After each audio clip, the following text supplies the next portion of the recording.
والإسلام ديني ومحمدا رسول الله ويقيني أدنو إليه ساجدا بجبيني اقبل صلاتي وللصلاة.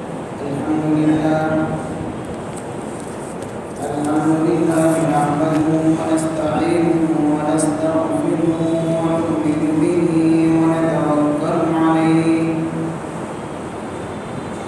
ونعوذ بالله من شرور أنفسنا ومن سيئات أعمالنا من يهده الله فلا مضل له ومن يضلله فلا هادي له ونشهد أن لا إله إلا الله وحده لا شريك له ونشهد أن سيدنا وسندنا ومولانا محمدا عبده ورسوله صلى الله تعالى عليه وعلى آله وأصحابه أجمعين. أما بعد فأعوذ بالله من الشيطان الرجيم. بسم الله الرحمن الرحيم. لقد رضي الله عن المؤمنين إذ يبايعونك تحت الشجرة فعلم ما في قلوبهم فأنزل السكينة عليهم وأثابهم فتحا قريبا. وقال الله تعالى في موضع آخر فإن آمنوا بمثل ما آمنتم به فقد اهتدوا. قال النبي صلى الله عليه وسلم إن الله اختار أصحابي على العالمين سوى النبيين والمرسلين واختار من أصحابي أربعة يعني أبا بكر وعمر وعثمان وعليا رضي الله تعالى عنه فجعلهم من أصحابي وقال في أصحابي كلهم خير أو كما قال عليه الصلاة والسلام. صدق الله مولانا العظيم وصدق رسوله النبي الكريم ونحن على ذلك لمن الشاهدين والشاكرين والحمد لله رب العالمين. اللهم صل على سيدنا محمد النبي الأمي وعلى آله وبارك وسلم. اللهم صل على سيدنا محمد النبي الأمي وعلى آله وبارك وسلم. اللهم صل على سيدنا محمد النبي الأمي وعلى آله وبارك وسلم.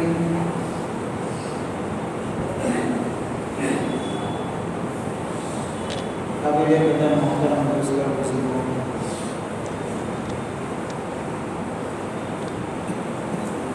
انبیاء کرام علیہ السلام کے بعد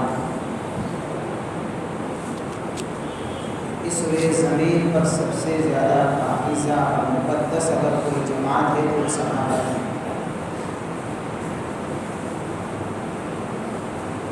ان کی فضیلت، ان کی عظمت اور ان کے کمالات کو سمجھنا ہو تو اتنی ہی بات کافی ہے کہ اللہ تعالیٰ نے اپنے کلام کے اندر ان صحابہ کرام کو دنیا میں رہتے ہوئے مغفرت کا پروانہ سنا دیا۔ ان کے لیے جنت کی بشارت سنائی گئی دنیا میں رہتے ہوئے،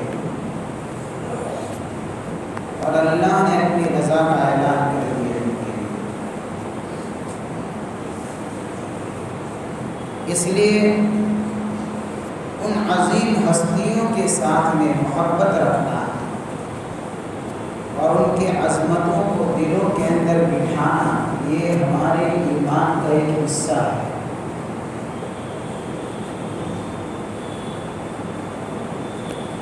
اگر ان کی عظمت میں کمی آئے گی تو یہ ہمارے ایمان کے لیے خطرے کی گھنٹی بنے گی چیز۔ اللہ کے نبی نے فرمایا لا تسبوا اصحابی، میرے صحابہ کو برا بلا مت کہا کرو، گالیاں مت دو،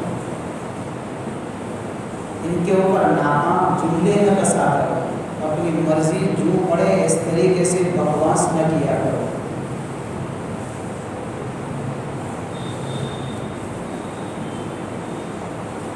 اس لیے ضروری ہے کہ تمام کے تمام صحابہ کی عظمت ہمارے دلوں میں ہو۔ قرآن نے جگہ جگہ کے اوپر ان کے فضائل کو بیان فرمایا ہے۔ لا يستوي منكم من أنفق من قبل الفتح وقاتل أولئك أعظم درجة من الذين أنفقوا من بعد وقاتلوا وكلا وعد الله الحسنى۔ سارے کے سارے صحابہ کرام اپنی جگہ پر ہے، اپنے مقام پر ہے، اپنے اسٹیٹس پر ہے۔ یہ بات الگ ہے کہ ان کے اندر مرتبوں کے اعتبار سے کسی کا مرتبہ زیادہ ہے، کسی کا مرتبہ کم ہے۔ اس لیے اللہ فرماتے ہیں کہ تم میں سے کچھ لوگ تو وہ ہیں، یعنی صحابہ کو مخاطب کر کے فرماتے ہیں کہ تم میں سے کچھ لوگ تو وہ ہیں کہ جنہوں نے فتح مکہ سے پہلے ایمان قبول کیا، اپنا مال اللہ کے راستے میں خرچ کیا، اور ایک جماعت وہ ہے کہ مکہ فتح ہونے کے بعد ایمان قبول کیا، اپنا مال خرچ کیا۔ یہ دونوں مقام اور مرتبے کے اعتبار سے برابر نہیں ہے، بلکہ ان لوگوں کا رتبہ بڑا ہوا ہے جنہوں نے فتح مکہ سے پہلے ایمان قبول کیا ہے اور اپنے مال کو اللہ کی راہ میں لٹایا ہے، کیونکہ ان کی قربانیاں زیادہ ہیں۔ ہاں، لیکن پھر یہ مت سمجھنا کہ فتح مکہ سے پہلے والے لوگ مرتبے میں زیادہ ہیں تو بعد والے لوگ کہ نہیں۔ وَكُلًّا وَعَدَ اللَّهُ الْحُسْنَى، انجام ہر ایک کا اچھا ہے، بھلائی کا وعدہ اللہ نے ہر ایک سے اچھا کیا، کامیابی ہر ایک کے لیے ہے۔ اس لیے ان مرتبوں کے فرقوں کو دیکھ کر دھوکے میں مت پڑ جانا اور کوئی ایسی باتیں دلوں کے اندر پیدا نہ کر دینا۔ تو فرق مراتب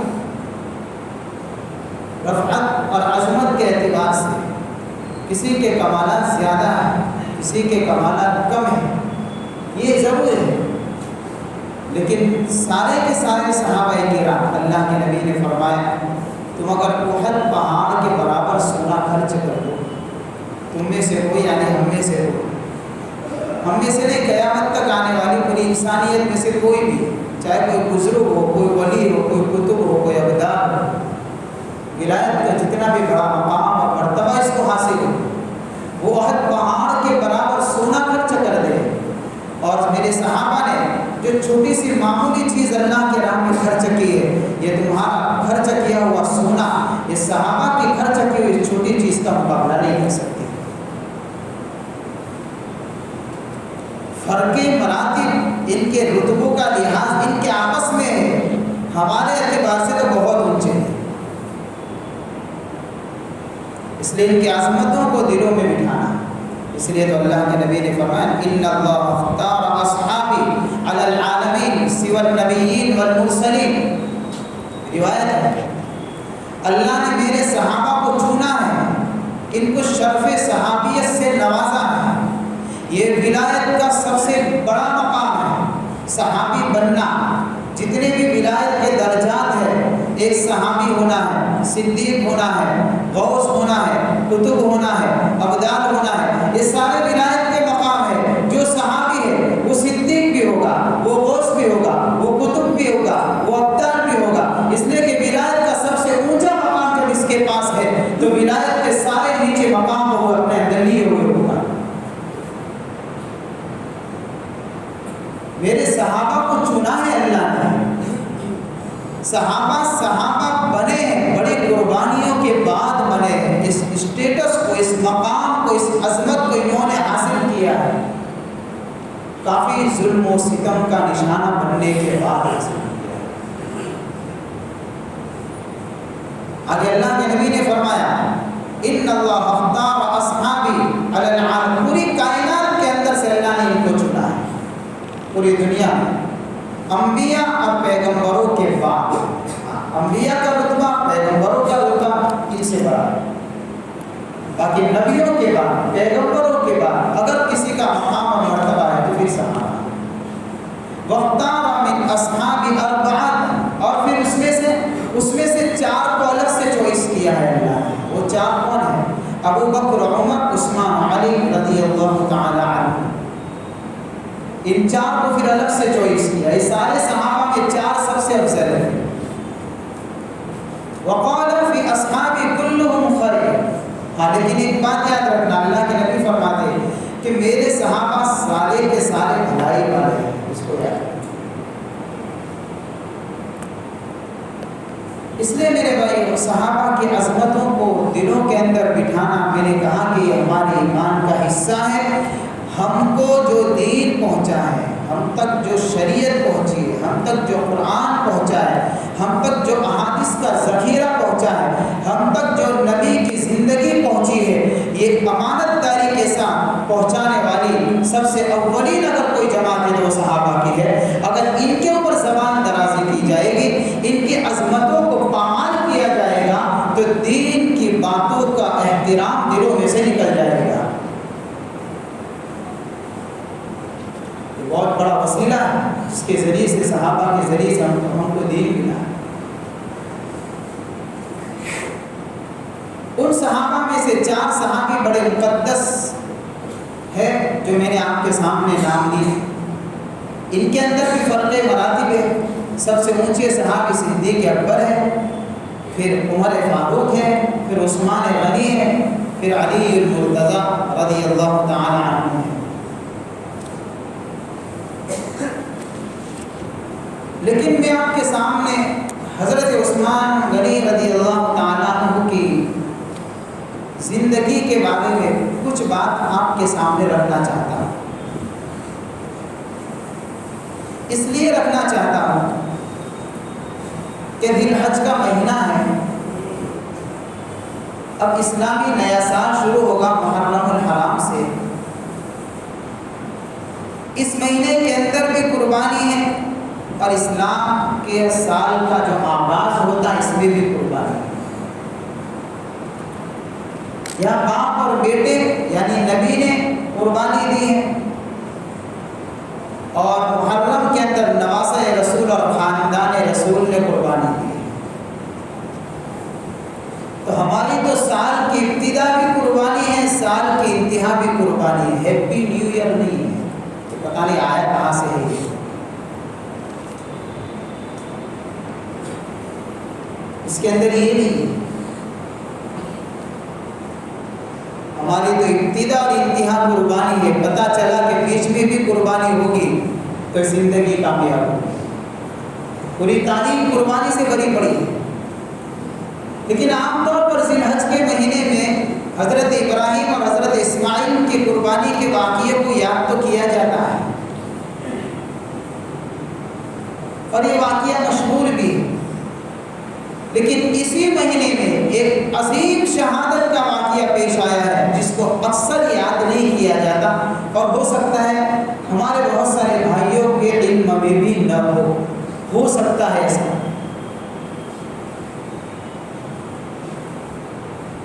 یہ جو دوسری عظیم قربانی اور شہادت کا جو واقعہ پیش آیا ہے وہ ذی الحج کے 18 تاریخ کو پیش آیا تھا۔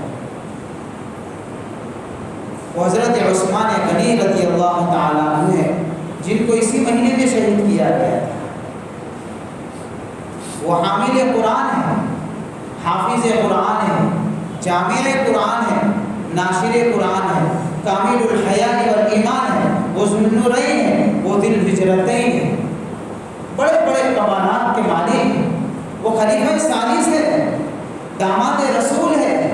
حضور صلی اللہ علیہ وسلم نے اپنے 2 لختے جگروں کو یکے بعد دیگرے حضرت عثمان کے نکاح میں دیا ہے، اور عجیب و غریب اوصاف سے اللہ نے حضرت عثمان کو نوازا تھا۔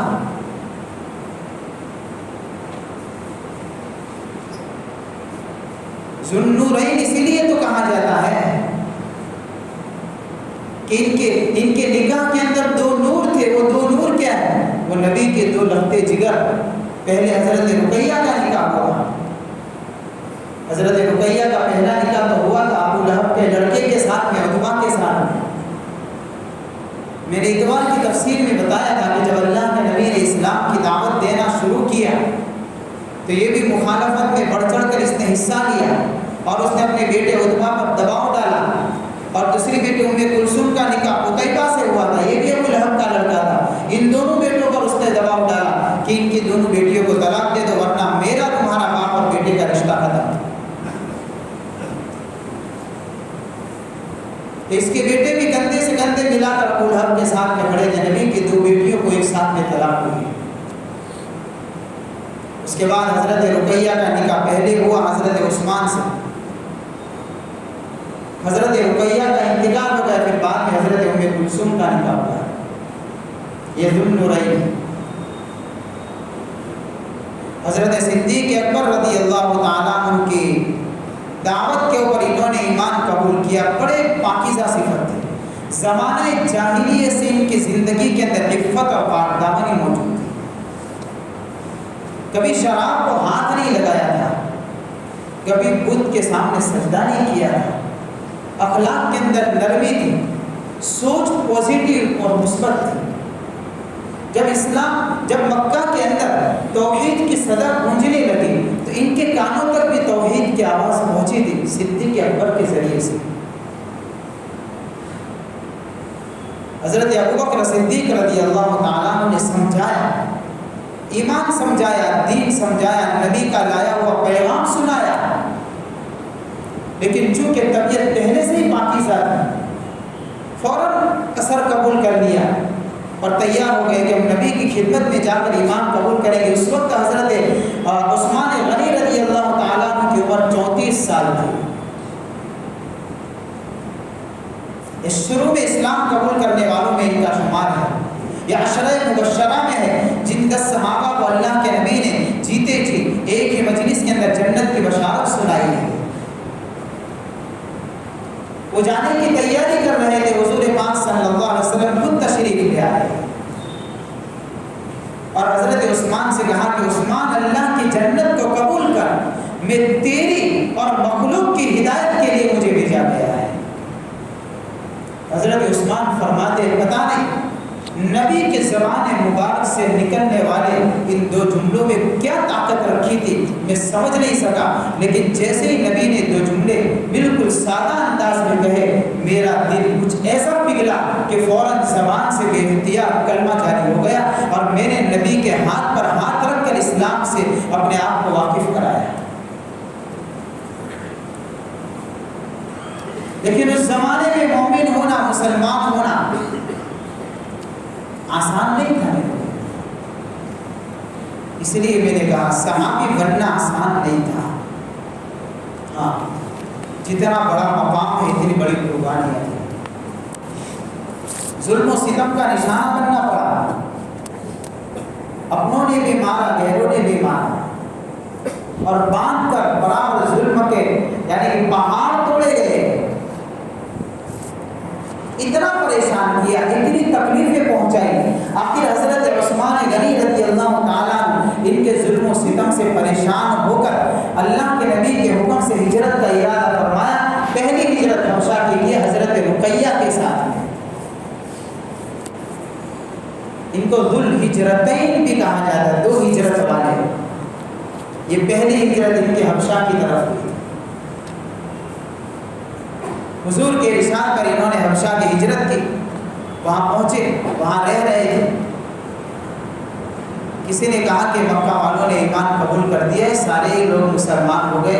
اس زمانے کے اندر ایسی ٹیکنالوجی نہیں تھی، میسیج نہیں تھی، واٹس ایپ نہیں تھا، سوشل میڈیا نہیں تھا، تو اس بات کی تصدیق ایمرجنسی میں ہو سکے. وہ سمجھے کہ بھائی مسلمان ہو گئے ہوں گے، لہذا وہ حبشہ سے واپس آئے.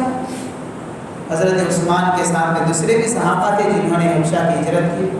سارے کے سارے لوگ واپس آئے. راستے میں آئے تو پتہ چلا کہ یہ تو جھوٹ ہے، یہ تو جھوٹی افواہ ہے جس طریقے سے آج واٹس ایپ کے اوپر ایسی جھوٹی افواہیں بہت پھیلائی جاتی ہیں، یہ تو اس زمانے سے ملتی جلتی افواہیں. واٹس ایپ کی جھوٹ جو ہے وہ ایسا ہی ہے.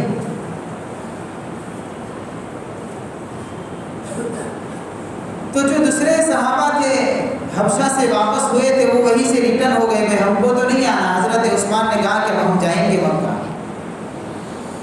مکہ آ گئے. اللہ کی طرف سے حضور پاک صلی اللہ علیہ وسلم اور دوسرے صحابہ کو حکم ہو گیا مدینہ کی ہجرت فرمائی تھی.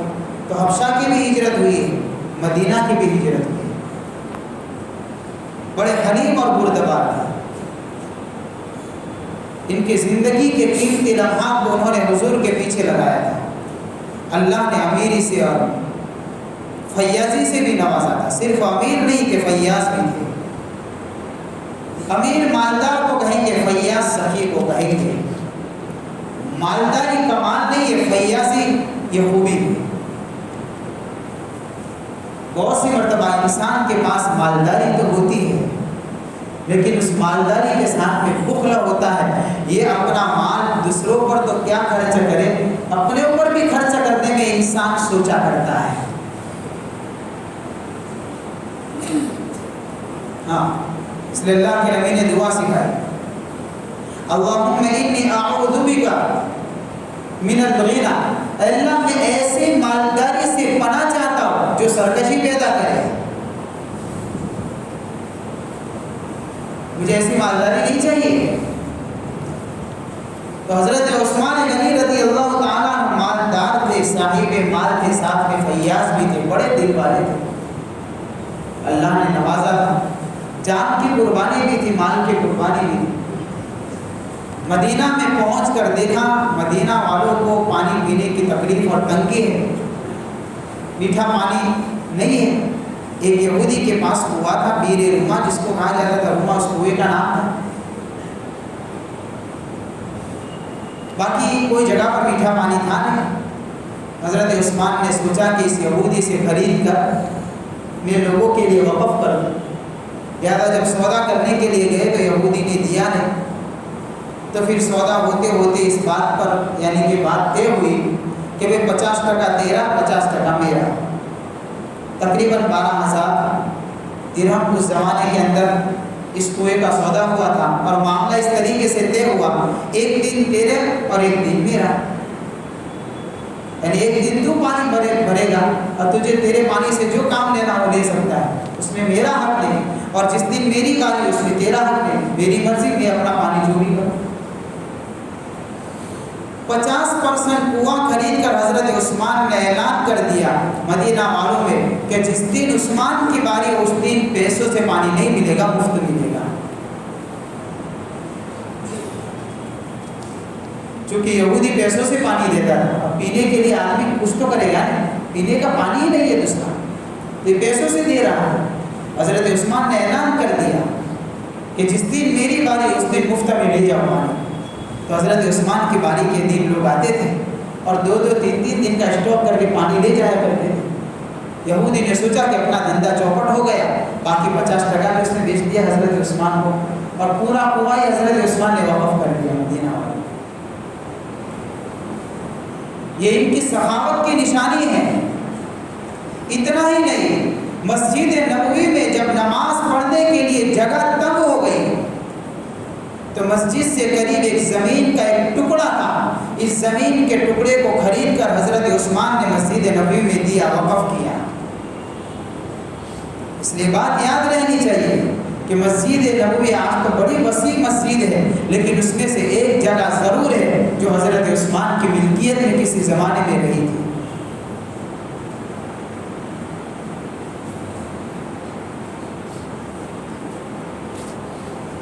اخلاق اور کمالات اور تواضع، ایمان، اللہ کا ڈر، یہ وہ صفات ہیں جو ان کے اندر موجود تھے. ہمیشہ ہر وقت آخرت کے ڈر سے اکثر رویا کرتے تھے، خوف خدا. اتنے سارے کمالات کے باوجود بھی وہ عثمان غنی جن کو نبی کی زبان مبارک سے مجلس میں سب کے سامنے جنت کی بشارت سنا دی گئی ہے، جن کے لیے مغفرت مغفرت کا پروانہ دیا جا چکا ہے، وہ عثمان غنی کہ جن کے نکاح کے اندر اللہ کے نبی نے اپنی 2 بیٹیوں کو دیا ہے باری باری سے، وہ عثمان غنی رضی اللہ تعالیٰ عنہ کہ جن کے دل کے اندر نبی کی عظمت کا یہ حال تھا کہ جس ہاتھ کے ذریعے سے نبی کے ہاتھ پر ایمان قبول کرتے ہوئے بیعت کی تھی، پوری زندگی اس ہاتھ سے ناپاکی کو نہیں چھویا ہے، کبھی زندگی بھر نجاست کے اوپر یہ ہاتھ کبھی نہیں لگایا تھا کہ اس پر میرے نبی کا ہاتھ ٹچ ہوا ہے۔ وہ عثمان غنی رضی اللہ تعالیٰ عنہ جنہوں نے غزوہ تبوک کے موقع کے اوپر جب تنگی کا عالم تھا، اتنا زیادہ مال، لاکھوں روپیوں کی مالیت کا اس جنگ کے اندر اللہ کے نام پر خرچ کیا ہے کہ نبی نے خوش ہو کر حضرت عثمان سے یہ فرمایا تھا، عثمان آج تو نے زندگی کا وہ قیمتی سرمایہ اللہ کے راہ میں لگایا ہے کہ آج کے بعد تیرے عمل کے اندر کوئی کمزوری بھی ہوگی رب تیری پکڑ نہیں کرے گا۔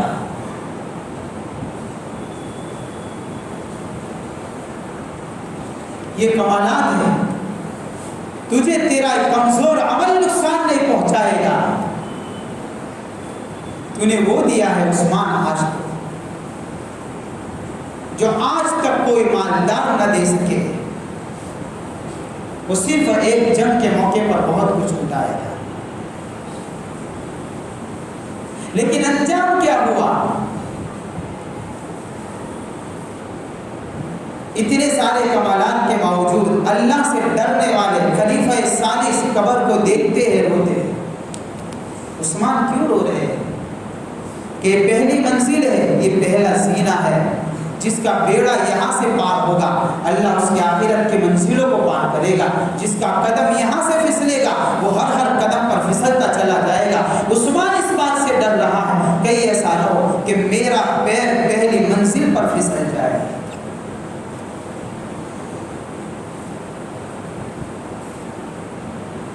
یہ تقوی کا عالم ہے، یہ ایمان کا عالم ہے، یہ سخاوت کا عالم ہے، یہ فیاضی ہے،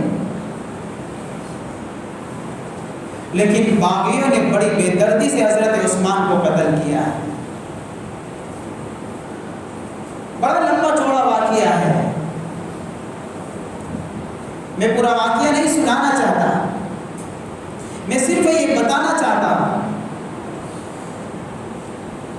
کہ حضرت عثمان غنی رضی اللہ تعالیٰ عنہ کی اتنی بڑی قربانیاں، اتنے بڑے اوصاف، اتنے سارے کمالات، آپ کی خلافت کا زمانہ 12 سال، اس میں سے اول کے 6 سال تو اللہ نے انتہائی بہترین انداز میں فتوحات سے نوازا تھا۔ ہاں، اور مال غنیمت، مالی فراوانی، دوسرے دنیاوی اسباب اور وسائل، حکومت کی ترقی، نظم و نسق، انتظام، لوگوں کے اندر امن چین، یہ 6 سال ایسے کمال کے گزرے تھے کہ جن فتوحات حضرت عمر فاروق رضی اللہ تعالیٰ عنہ کے زمانے میں، حضرت عمر کے یعنی کہ خلافت کے زمانے میں جو کام مکمل نہیں ہو سکا تھا، حضرت عمر کے بعد حضرت عثمان غنی رضی اللہ تعالیٰ عنہ نے ان فتوحات کے سلسلے کو صرف مکمل نہیں کیا بلکہ بڑھایا ہے، اور اسلام کے پرچم کو سمندروں کے اس پار بھی لہرایا تھا۔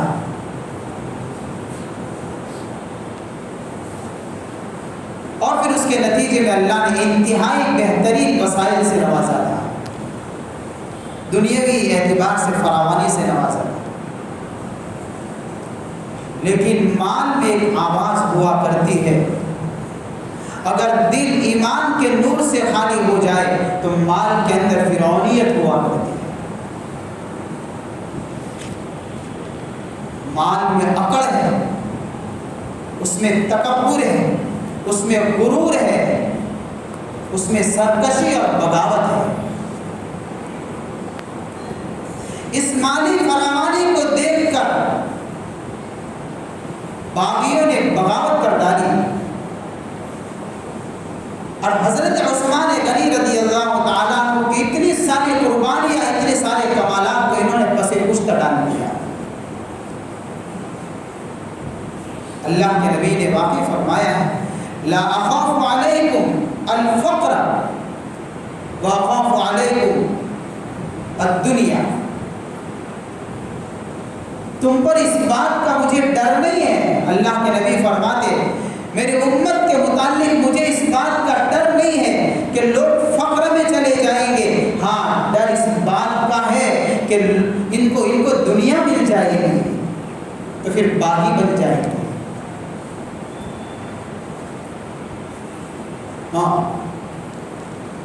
فقر بھی بری چیز ہے، لیکن اللہ کے نبی نے گویا کہ اس حدیث کے ذریعے سے اشارہ فرما دیا کہ فقر سے زیادہ بری چیز اور زیادہ خطرناک اور ہلاک کرنے والی چیز ایسی دنیا کی دولت ہے جس دولت کے اندر ایمان کا نور نظر نہ آتا، خوف خدا نظر نہ آتا، اس میں فرعونیت جھلکتی نظر آتی ہو، اس میں سرکشی اور بغاوت نظر آتی ہو، تو پھر یہ دنیا اس فقر سے زیادہ خطرناک ثابت ہو۔ ان باغیوں کو اسی چیز نے ابھارا، اور حضرت عثمان غنی رضی اللہ تعالیٰ عنہ ممبر رسول پر کھڑے رہ کر خطبہ دے رہے ہیں، بڑی مسجد کے اندر دوران خطبہ بغاوت شروع کی ہے۔ وہ مسجد جو مسجد نبوی ہے، حرم مقدس ہے، یہ وہ ممبر ہے جس ممبر پر رسول کریم صلی اللہ علیہ وسلم خطبہ دیا کرتے تھے۔ حضرت عثمان کے مبارک ہاتھوں میں وہ عصائے رسول ہے جس عصا کو لے کر اللہ کے نبی خطبہ دیا کرتے تھے۔ باغیوں کے دلوں کے اندر ایمان کا نور نہیں تھا، اقتدار کی لالچ تھی، دنیا کی بغاوت تھی، سرکشی تھی، فرعونیت تھی۔ نبی کے مبارک عصے کو بھی انہوں نے توڑ دیا، روک دیا۔ عثمان نماز نہیں پڑھ سکتے ہو، خطبہ بھی نہیں دے سکتے ہو، امامت نہیں کروا سکتے ہو، گھر کے اندر نظر بند کر دیا گیا۔ دن گزرتے ہیں، محاصرہ سخت ہو رہا ہے، آج سے عثمان کے لیے کھانا بھی بند، پھر پانی بھی بند، کوئی امداد بھی نہیں پہنچا سکتا ہے۔ ام المؤمنین حضرت ام حبیبہ رضی اللہ تعالیٰ عنہ نے کوشش کی حضرت عثمان کا کچھ کھانا پہنچا دے۔ ان باغیوں کی بغاوت کچھ اس انداز سے ہو گئی تھی کہ حرم محترم کا بھی لحاظ نہیں کیا۔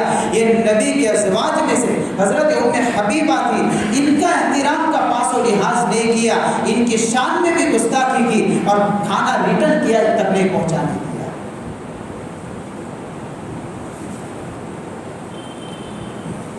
ہاں اس سارے کے سارے حضرت عثمان کے بھی دشمن اور نبی کے بھی دشمن، سب کچھ بند کر دیا گیا۔ صحابہ نے سمجھانے کی کوشش کی، ان باغیوں کو بات کے ذریعے سے مسائل حل کرنے کی کوشش کی۔ حضرت عثمان نے تقریر کی ان باغیوں کے سامنے اپنے مکان کے چھت پر چڑھ کے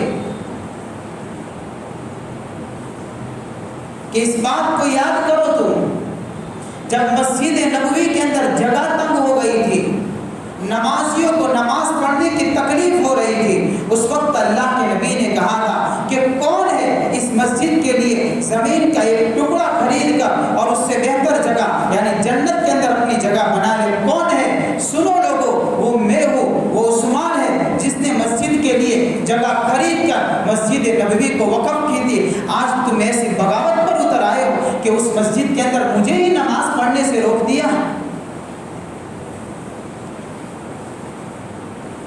تمہارے ظالم دلوں کے اوپر احساس نہیں ہے؟ نبی کی مسجد کے دروازے میرے لیے بند کر دیے، میرے ہی لیے پانی بند کر دیا۔ جس کنویں کا پانی تم پیتے ہو اس کنویں کا مالک ایک یہودی تھا۔ اس وقت بھی اللہ کے نبی نے فرمایا تھا کہ کون ہے اس کو خرید کر وقف کرے اور جنت میں اپنی جگہ بنائے۔ وہ باقی سنو، کان کھول کر سنو، جو پانی تم مجھے آج ایک قطرہ نہیں پہنچاتے ہو، اس کنویں کو، اس پانی کے کنویں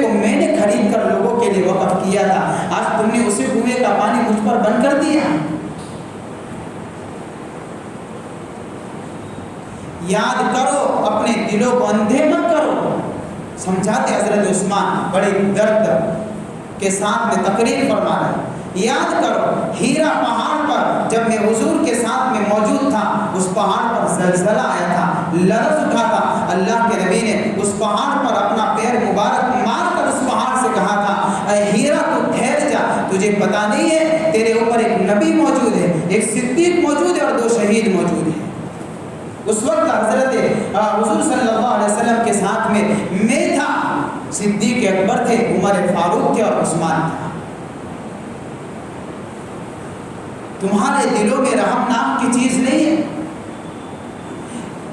اس کو یاد کرو جب اللہ کے نبی نے غزوہ تبوک کے موقع کے اوپر مال کا چندے جمع کرنے کا صحابہ کو ترغیب دی تھی، اس وقت عثمان نے اپنا مال اتنا دیا تھا کہ نبی نے خوش ہو کر یہ فرما دیا تھا کہ آج کے بعد عثمان کو اس کا عمل نقصان نہیں پہنچائے گا. اس طریقے سے اس نے اپنے نبی کے دل کو خوش کیا تھا. تم بھول گئے ساری چیزیں، لیکن جس دل کے اندر فرعونیت اتر جائے، جو دل باغی بن جاتے ہیں، حق سمجھ میں نہیں آتا. اللہ کے نبی نے حضرت عثمان سے زندگی میں ہی کہہ دیا تھا، عثمان آئے گا ایک وقت تم سے تمہاری خلافت کا جوڑا اتارنے کے لیے تن توڑ محنت کی جائے گی، آپ کے خلاف سازشیں رچی جائے گی. آپ کا کام اس وقت یہ ہے کہ آپ صبر اور استقامت کے ساتھ میں کھڑے رہنا ہے. اور اس حقیقت کو حضرت عثمان بھی سمجھتے تھے. صحابہ نے کہا حضرت عثمان سے کہ حضرت اجازت دیجیے 3 باتوں میں سے ایک کام کریں. ہماری بھی تعداد ہے، نہیں ایسا کہ ہماری بھی تعداد ہے. آپ حکم کریں، آپ خلیفۃ المسلمین ہیں، آپ امیر المومنین ہیں، آپ صرف حکم کریں، ہم باغیوں کا مقابلہ کریں گے اور ان کو یعنی راستے سے ہٹائیں گے اور آپ کو یہاں سے نکالیں گے. جو بیچ میں آئے گا اس کا خون بہے گا. دوسری بات یہ ہے کہ اگر آپ یہ کام نہیں کرنا چاہتے تو آپ حکم کریے، آپ کے مکان کے پیچھے کی دیوار کو توڑ دیا جائے اور وہیں سے آپ کو نکال دیا جائے، مکہ میں چلے جائیں. یا تو پھر آپ اس بات کے اوپر راضی ہو جائیے کہ آپ ملک شام چلے جائیں، وہاں پر یہ لوگ نہیں آ سکیں گے. حضرت عثمان نے کہا کہ تینوں میں سے ایک بھی منظور نہیں ہے مجھے.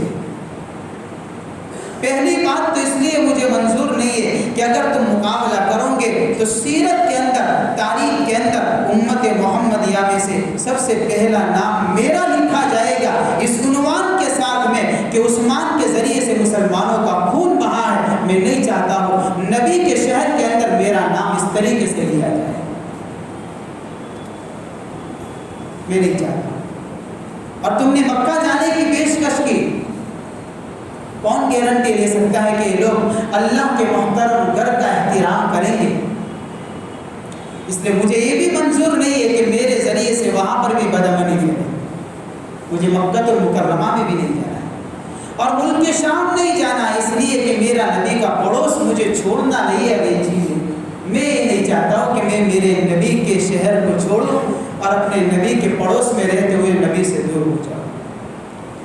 صحابہ نے کہا، الگ الگ صحابہ آگے سے، حضرت حکم کیجیے، ہم مقابلہ کریں گے. کسی کو اجازت نہیں ہے کہ کوئی بھی خون کا قطرہ بہائے گا. اگر تم عثمان کے ساتھ میں کھڑے ہو تو آج تلوار نہیں اٹھے گی. ہاں، یہ پیغام ہے حضرت عثمان کا. موت اور شہادت بھی ہوئی ہے، جمعہ کا دن ہے، روزے کی حالت میں خواب کے اندر زیارت ہوتی ہے. سیرت نگاروں نے لکھا ہے خواب کے اندر زیارت ہوتی ہے.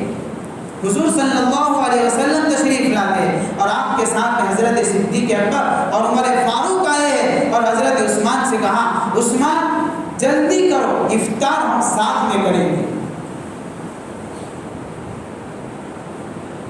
آنکھ کھل جاتی ہے. حاضرین کو کہتے اب مجھے قتل کر دیا جائے گا. سب لوگ کہتے ہیں کہ حضرت نہیں ہو سکتا ہے، کہ ہاں ہو جائے گا، میں نے نبی کی خاک میں زیارت کر دی۔ یہی وہ جمعہ کا مبارک دن تھا، اسی مہینے کی یہی 18 تاریخ تھی۔ اس مہینے کے اندر اس مظلوم شخصیت کو شہادت سے یعنی کہ شہادت اور شہید کر دیا گیا۔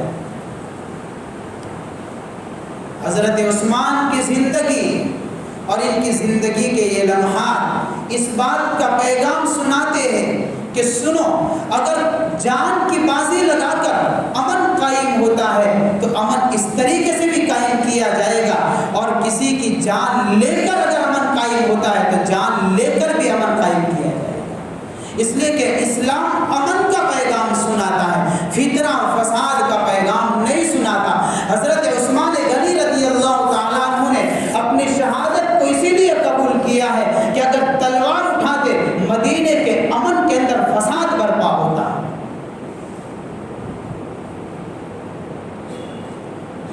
اسلام امن کا پیغام سناتا ہے۔ یہ ساری تاریخ جو قربانی سے بھری پڑی ہے، فساد نہیں ہے، یہ امن ہے۔ اور آج کے ماڈرن زمانے کے لیٹسٹ اپڈیٹ کے اندر آئے ہوئے فسادیوں کو سمجھانا مقصود ہے کہ تم نے جس فساد کو امن کا نام دیا وہ فساد ہے، وہ امن نہیں ہے، اور جس امن کو تم فساد کہتے ہو وہ فساد نہیں، وہ صحیح میں امن ہے۔ اسلام امن کا پیغام سناتا ہے۔ اس لیے حضرت عثمان غنی رضی اللہ تعالیٰ نے اپنی جان کی بازی تو لگائی لیکن تلوار نہیں اٹھائی۔ اس عظیم قربانی کو میرے بھائی آج بہت کام یاد کیا جاتا ہے، بہت، اور بھی بہت کچھ اس واقعے کے اندر چھپا ہوا ہے۔ اللہ تعالیٰ ہم سب کے دلوں میں حضرت عثمان غنی رضی اللہ تعالیٰ عنہ کی اور سارے صحابہ کرام کی عظمت ہمارے دل میں پیدا فرمائے، اور جن اخلاق سے اللہ نے ان کو نوازا تھا اس طریقے سے ہم کے بھی حضرت کی نقش قدم کی پیروی کی توفیق عطا فرمائے۔ وآخر دعوانا الحمد للہ رب العالمین۔